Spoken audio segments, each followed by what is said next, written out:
All right, this would be case D 522-587, the Westby case. Counsel, parents to the record. Nikki Dupree O'Brien on behalf of Patricia Mark. Our firm is appearing unbundled on behalf of the plaintiff, Wayne Westby, who was present.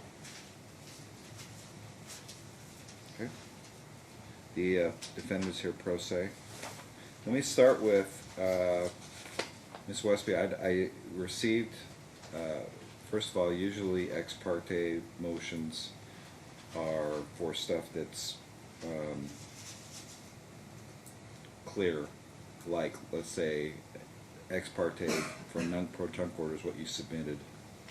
And usually it's for something like, we forgot to put a VIN number in, something like that.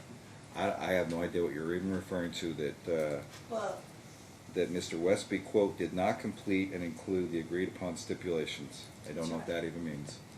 I don't know what that means. Well, we had UNLV. Hold.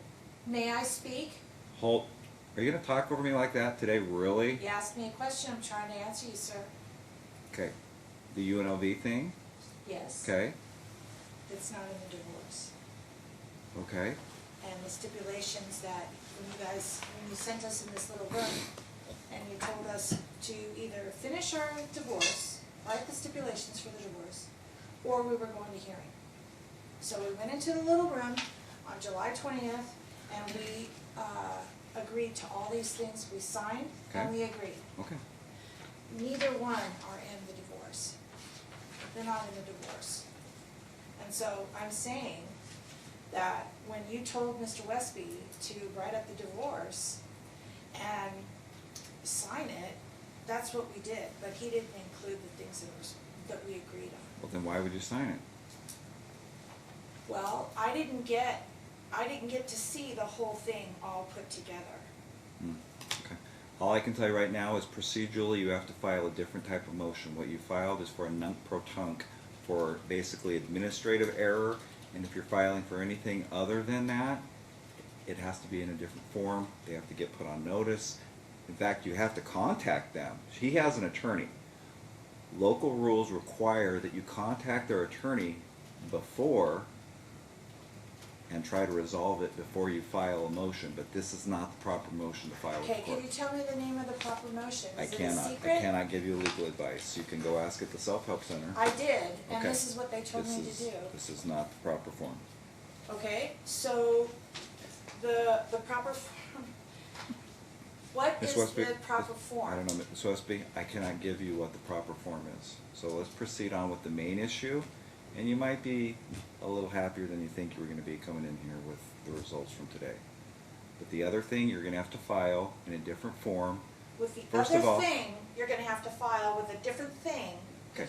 You're going to have to file a proper motion form, but first you have to contact his attorney and see if you can work it out. That is the local rule. That's what's required. Okay? Court's fairly familiar with the underlying facts and circumstances of the case. At issue is the clause in the underlying decree whereby the plaintiff was to continue to pay, once that Wayne emancipated is the way that it was worded specifically, that the the plaintiff would start paying $819 per month because of, Indefinitely. I understand. Ms. Westby, now you're talking out of turn. $819 because of the disability, and it's a disability that he's not going to get any better from, so like Ms. Westby just clarified, it would be a permanent. The discussion was brought up before by Ms. Gallagher, completely separate and aside, that your client might try to get guardianship, and if that's the case, then child support would obviously follow the child. But this court has to look at the entirety of the underlying agreement. Do I agree with why this was termed the way it was? No, but clearly she survives off child support and the child's disability income. And that's it. I understand that, Ms. Westby. You can have a seat, and please uncross your arms. Do you have something medically that you cannot have a seat?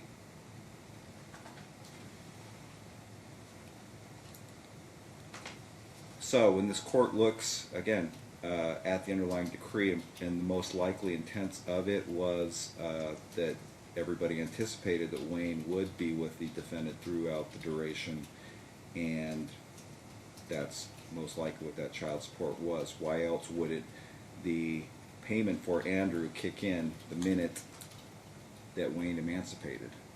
I guess that's a rhetorical question for you, counsel. That's the only way I can read this. I'm sorry, Your Honor. And I know it's not your case. No, and I'm familiar Fairly enough with it, and I have complex. prepared for it. So you're asking why the decree would have said 819? Okay, that doesn't mean you get to stand up. I need you to sit back down. Why the 819 under the decree would have started as soon Right, as the minute that Wayne emancipated. Wayne emancipated. Why at that point? What triggers that she would then start getting the 819 for Wayne? And if I may just have the court's indulgence, I will see if my client can fill me in on what his understanding was at the time. I do believe from our discussion it was because of the oldest child. Right. But the oldest That is child for the was oldest not child. receiving, or the middle child. Andrew was not receiving Social Security at that time, to my understanding as well. And if it was, it wasn't as much. We don't know what he's receiving in child. He's receiving under Social her Security. FDF the approximately 733, unless he's got And some that's sort what of it COLA. says in the divorce decree. Okay. And he is now emancipated. I understand, counsel, and I hope the question was directed that we don't have to sit here and play games. Clearly, I believe that it was for her to. Yeah, and again, there's no dispute, obviously, that Andrew has autism. Right. So, but our position is, this court has said that they cannot determine custody, we no longer have jurisdiction. Of custody. And- I absolutely have child support But the- throughout, ongoing. Yes, but the child support was already determined. It was determined. After he was the age. At issue is the payment that was as and for Wayne. What should happen with that?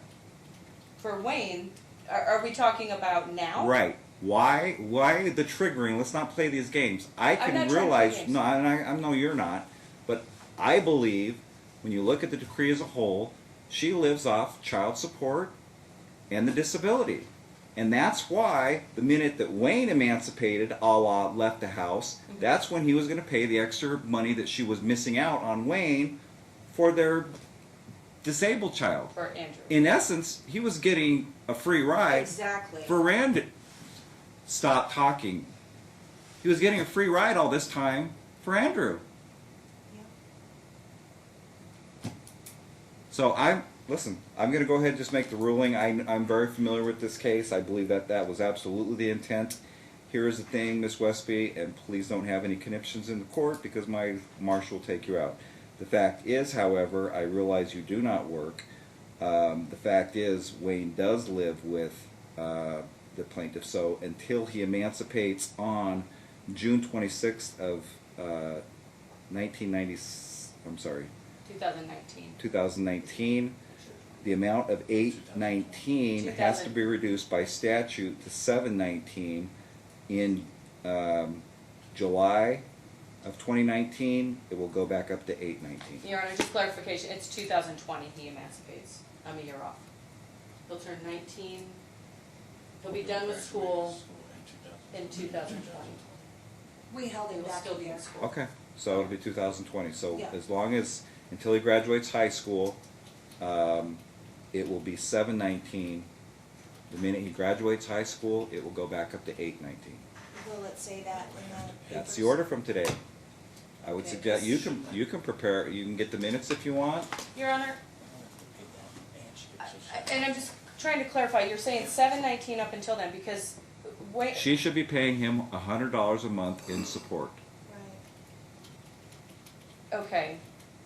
So you're just giving $100 deviation. Right, absolutely. What about, I mean, there should be imputed income? She should be working? She has not worked for how long? Do How we long? have disability from long? her? I'm trying to get She's trying. disability. This is counsel. This case is This court is very familiar with the facts. I understand. How long has she worked? When's the last time she worked that you're aware of? Since we got married, she Right. hasn't gotten a job. There you She go. refuses to get one. There you go, counsel. It's called acquiescence. So why am I punished? Because she refuses to It's get called a job? acquiescence. If you didn't like it, then maybe you should have gotten an annulment within the first 6 months after she wouldn't go get a job if you believed that that was the It main didn't reason why go you were down marrying like her. that. It So are wasn't you like saying that. I have to It's pay? the order of the court. Your counsel understands what it is. If you want to prepare the order for me, court will sign off on it. You have to get a copy of the minutes first thing next Monday. Then they will assist you at the self-help center. But she's receiving Social Security disability. I'm still unclear what you're telling me. I'm gonna go get the minutes Get the on minutes, Monday. take the minutes up to the 3rd floor. Minutes. As long as it's clear, Your Honor, court will sign off on it. if I may, usually Social Security on behalf of the child comes in. She was already getting Social Security back at that It's in time. divorce. She was getting Social Security back at the time of divorce. Can we It's get in some the proof of what divorce. the Social No, Security counsel, amount is? no. My client I- doesn't even know what she's receiving for Social Security. So we're going It's on in the 2 years ago divorce, with Your Honor. 733, the child is now 21. I don't know that it's still 733, we haven't seen an Again, update I'll with reiterate that FDF. he's gotten a free ride by not paying a penny for this disabled child in all these years until Well, this that's because kicks he's in. been receiving Social You know what? Security all this time. Okay. And she's been getting all You that. want 30 days to My divorce decree right here, Your Honor. listen. Both Stop. you all stop You've won interrupting Your today. Honor. Don't do You it want again. 30 days to open discovery to do whatever you want to do? Feel free. Okay. Find out what the amount is. I don't think it's going to have any bearing whatsoever. I'll be candid with Can you. our office please review the order before it's submitted to Your Honor?